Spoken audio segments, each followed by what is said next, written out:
Welcome to this Delft Stack tutorial video.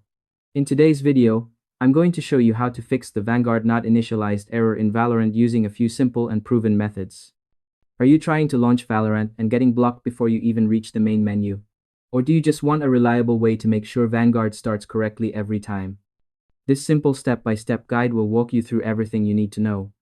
First, open the Start menu on your PC and type Msconfig, then open System Configuration. Once you're there, go to the Services tab and look for the option labeled VGC.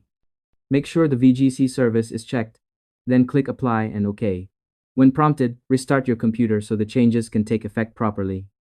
Next, if the issue is still there, open the Start menu again and type CMD. Right-click on Command Prompt and select Run as Administrator, then press Yes.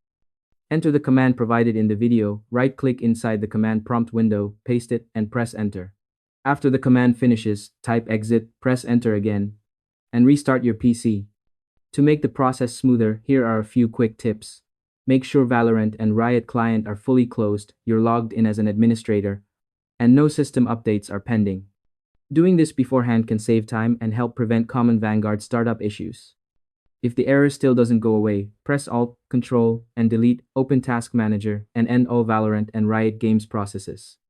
Close Task Manager, open the Start menu, type Run, and open it. Type services.msc, find the VGC service, right-click it, and select Properties. Set the startup type to automatic, click Apply and OK, then start the service manually.